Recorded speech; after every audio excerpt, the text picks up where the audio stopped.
All right, what's going on YouTube and beyond? It's Tafari here, and I'm showing you guys my first ever YouTube video. Well, my first reaction video. I've been on YouTube for a little while, but I wanted to drop a reaction video for you guys. I wanted to, expand my content, and this first reaction video is basically going to be me uh, watching Just Pearly Things Podcast, but a specific segment where Brittany Renner goes and I guess asks Andrew Tate for advice. I did watch this podcast. I skimmed through it and dove to specific parts and just viewed different sides and different inputs throughout the podcast. I wanted to see this part. For those of you who don't know, Brittany Renner, she's a 30-year-old model, uh, author, mother, with a long history of dating, and she's came out and spoke on a lot of her history and just her whole life. Same thing with the Top G. He spoke on his life, and you guys may know Andrew Tate. So we'll get into this. This is my first reaction video, so bear with me. I hope everything looks good. I'm not gonna do too much editing to this video. Just want you guys to just dive in, and we can really get into the topic and see what they got to get to talk about. To that, because all right, I love everything we're talking about. Okay, so to all of the viewers out there, including myself, right? You live life. There's gray area. You live and you fucking learn, right? So where the fuck do we go from here? So do I play the shame game where everybody walks away a fucking loser? Because I can do that. I've beat myself up my entire life for every decision I've ever made, right? It got me nowhere. No. So I value myself. I see the world differently through a series of events, right? So what the fuck comes next? Because that's where I'm confused, right? Because I'm not. It's like if you don't, if it's not like gifted to you, like even in your situation, like your dad provided you a life that like so many people would kill for, like you know what I mean? So that's why it's like it sucks, because the reason I hate these conversations is because it's never about like empathy. Do I understand the scales and how someone may view you for this, that, and the third? Okay, but moving forward, then what? So okay, so I'm just gonna, like I said, make it about myself. I'm 30, single, mom. My fucking checkered past is all over Instagram. You know what I mean? I have people like you, or she's a hoe, she's literally known for this. Okay. So what would be your advice to people like me then? But I don't believe in grey area. I believe black and white. So Okay, well, that's unfortunate because there's gray. I don't believe in grey area. There's gray. There's gray in life. Do you know what? To answer, wait, I'm on, gonna answer. let her answer I mean, I just think there's consequences for your decisions, and I just think like my best advice would be to like lower your standards, like that, because I just think there's going to be consequences for putting promiscuous stuff on the internet. Okay. And you probably won't get the type of guy that you could have got at 22. Do you know what, sister? It wasn't meant to be then. Do you know what? So I agree with Pearl on this one.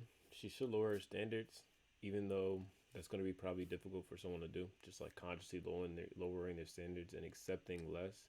I can't ever fathom me in any situation with anything I'm going through with life with just wanting to just lower and go for less. I'm always going for more, and to expect to ask that of someone else is just, it's going to be pretty tough, with the amount of types of guys she experienced in her life, the highest values of men, highest status, I guess I can say, not necessarily value men that she's experienced. It's going to be really, really, really difficult for her to, lower her standards, for someone to really accept her specific situation and actually take her serious.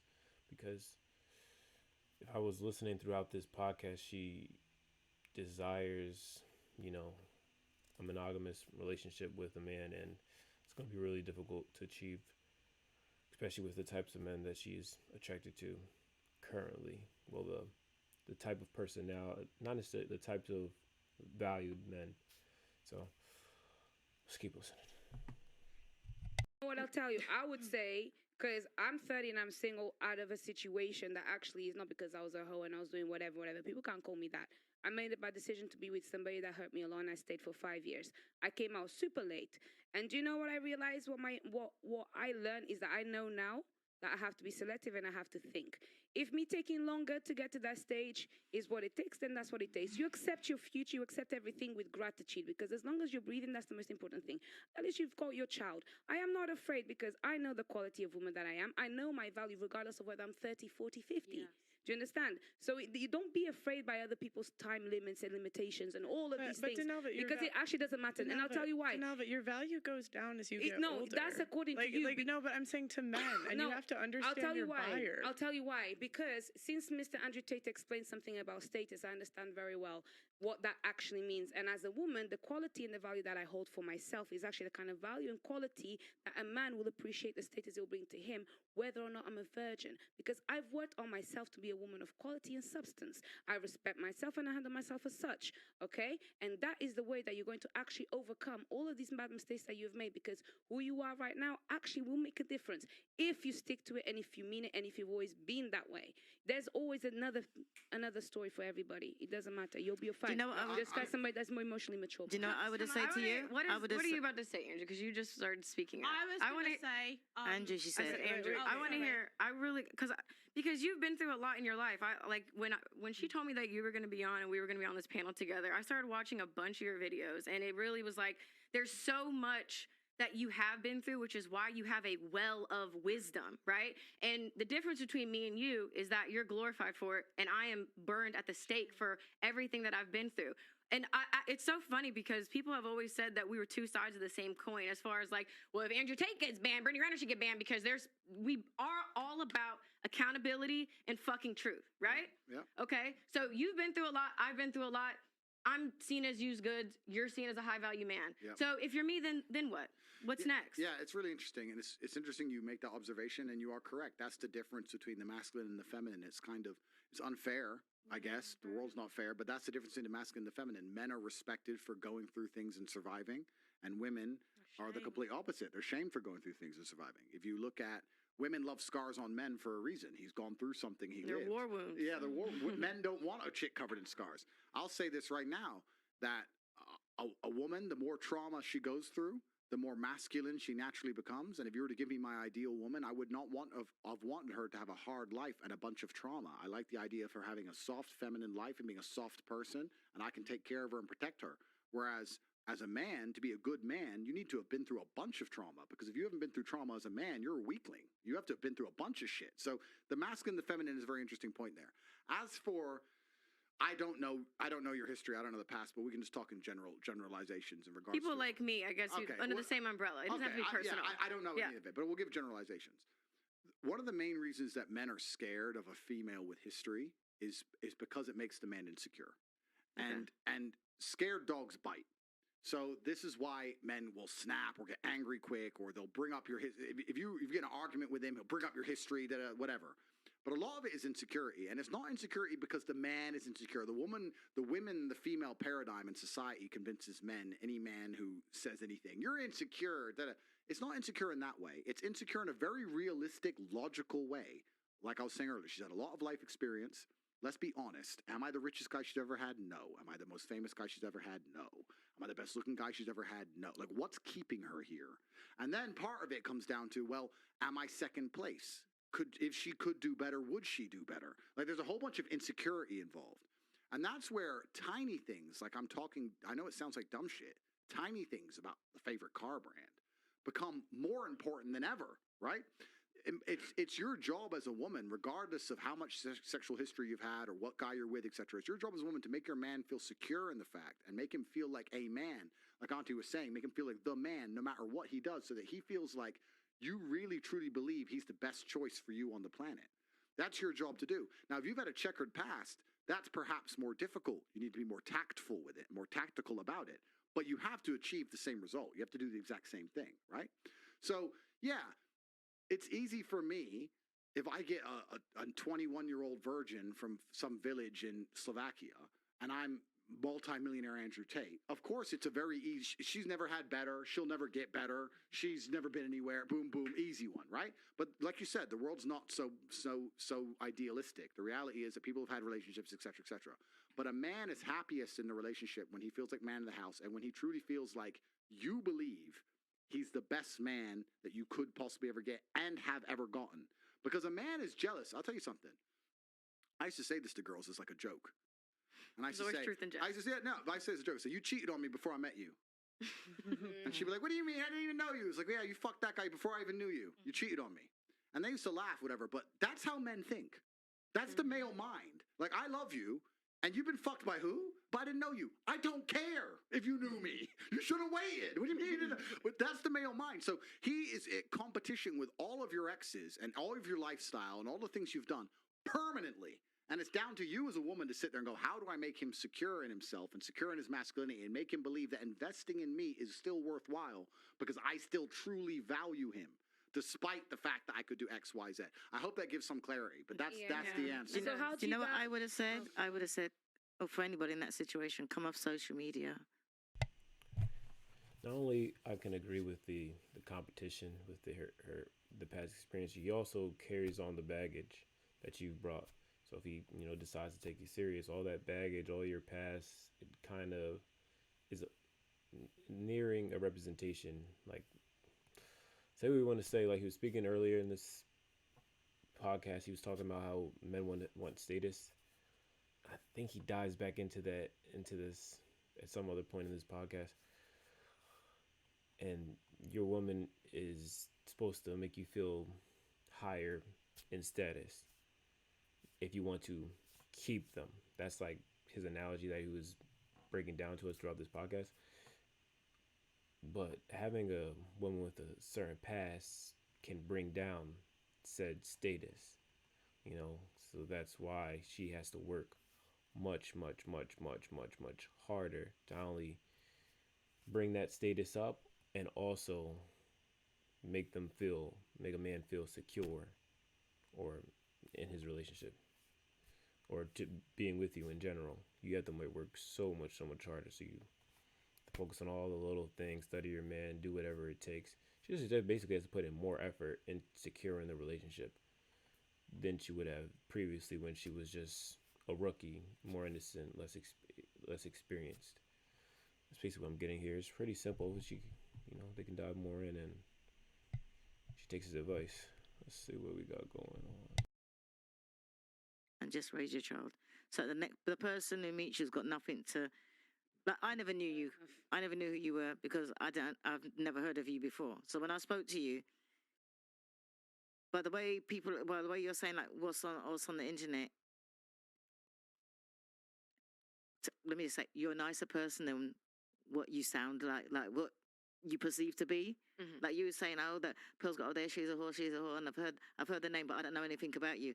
And I was saying that if you didn't have nothing on social media about your checkered past, and you met somebody the same way how I met you and I conversed and I got to know you, is the same way that they would.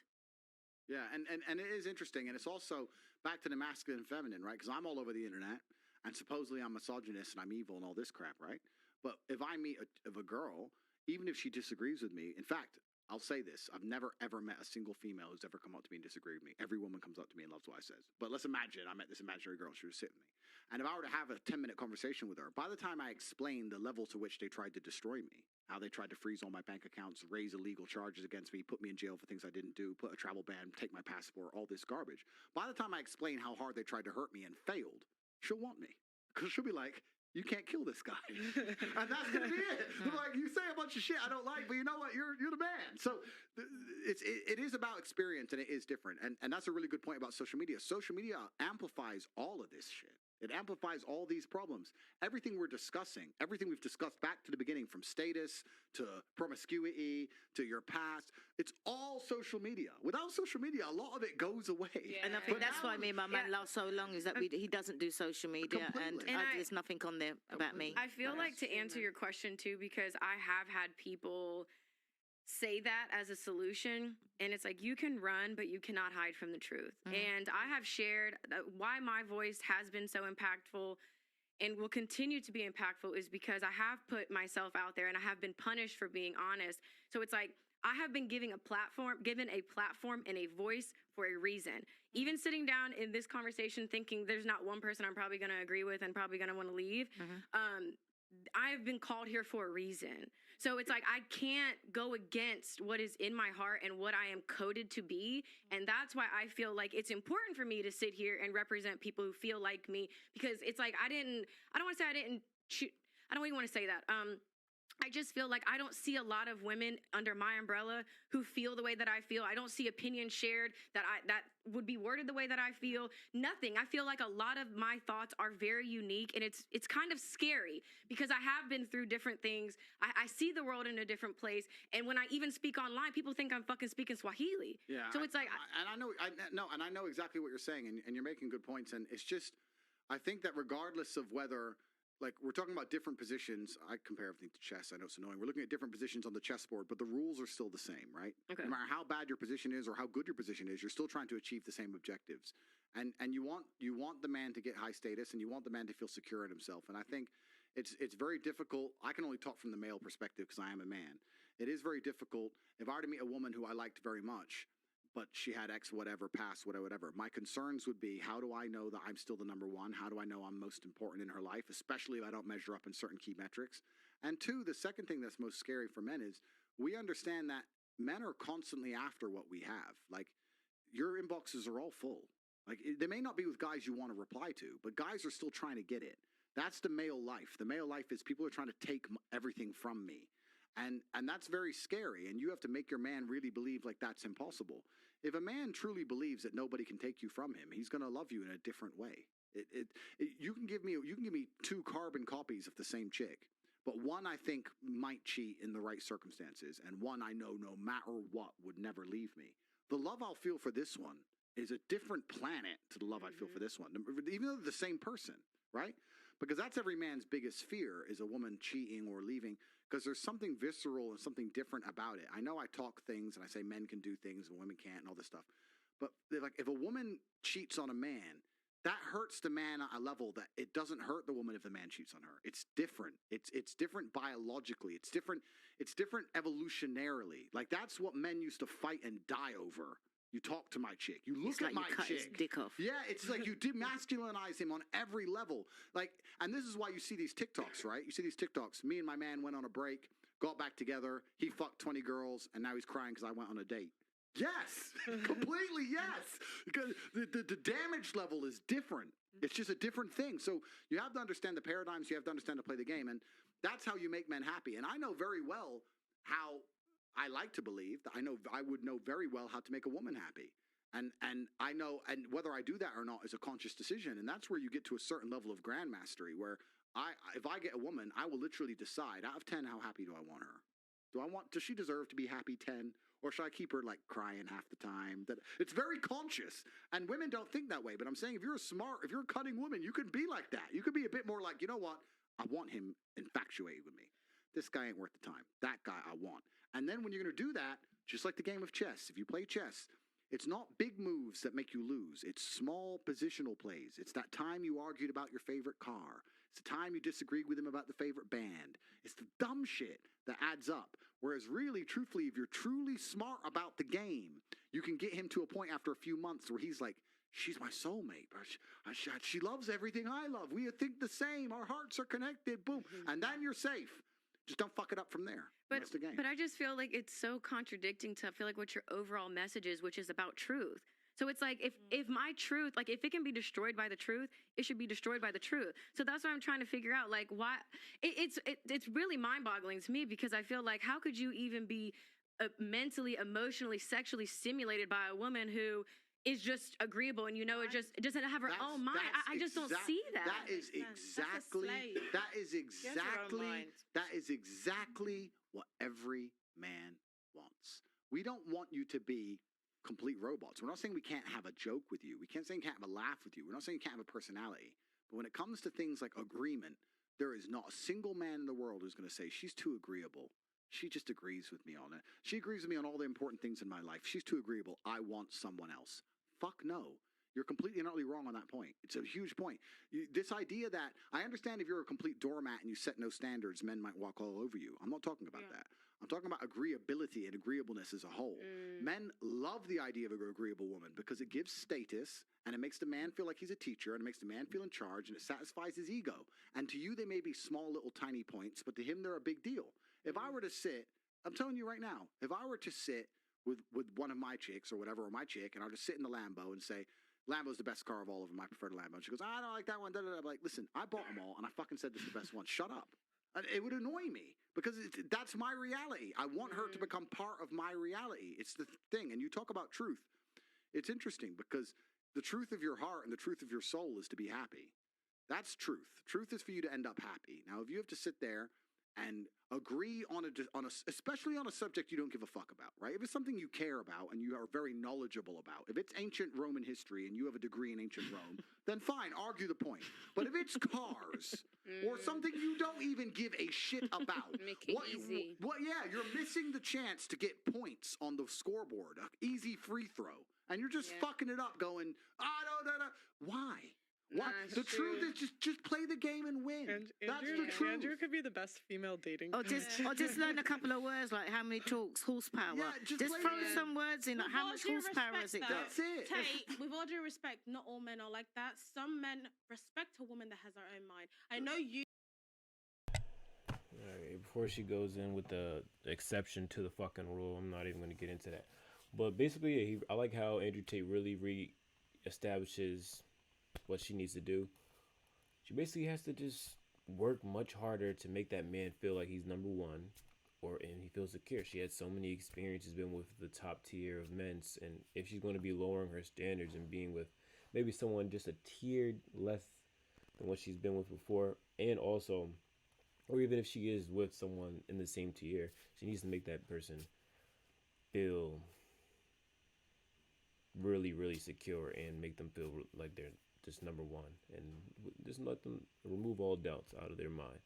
And with that being said, she has to put in efforts like being extremely agreeable, making them feel like they're the perfect match, all of the above, whatever she can do. And I'm pretty sure there's so much more. I highly suggest someone studies the partner that they're with. I suggest that whichever next relationship she's in, she studies that person and sees what she can do to ensure that security, because with all experience, it's just, it's gonna be really hard. And while wanting a monogamous relationship, that's also gonna be really difficult. So yeah, and no, there is nothing wrong with being agreeable. Fuck all that bullshit that she was about to say with the I heard her mimic that, you're a fucking slave for being agreeable. There's nothing wrong with being agreeable in your fucking relationship. Like, what's wrong? Like, why be a fucking headache? If your man wants to go to if your man wants to go get something to eat at Chipotle and you maybe craving something else, just make a man's life easier, especially if you want to be taken care of by them. Just go get the fucking Chipotle. Like, don't, I want to go to fucking Qdoba because I like their queso better. Like, shut the fuck up and go get the Chipotle. Like, make their life easier. That's the analogy I'm getting with. Be more agreeable. Stop being a headache. But if you do, if you all, just also watching this video, just a little bit in my opinion, like, if you do want to sway the man or your man into doing something else, just change the way you ask or give your difference of opinion. But that's something you really have to study. Like, rather than saying I'd rather have this, maybe say, ooh, the taste of this just gets me in this mood. And that's a much better way I would go about, like, if you want to convince your man, just like change the way you speak to them. Don't be disagreeable. There's nothing wrong with it. So yeah, I like this video. Definitely gonna tap into more of this podcast, but I did want to see her advice that she asked Andrew Tate, and hopefully she takes it. Hopefully she studies. I did see some more stuff on the internet of her speaking out, and maybe I'll look into that a little bit more. But this was my first reaction video. I think I'm gonna get better at this shit. I think I'm gonna do much more videos, and I'm not gonna put much editing into this first one. This is a little bit raw. I would like to really see how I could progress from all this with reacting to this content in general. And if you guys ever have anything you want me to look at, just send it over. So thanks for watching. Follow me on my social medias in the description. I'm not gonna do much editing to add all to this video. It's a really long video, so check me out on Instagram at Tafari Dean. I think on all my social media at Tafari Dean. I have my influencer pages at Tafari Speak. So, and we'll do it much more content. But see you in the future. I'm out.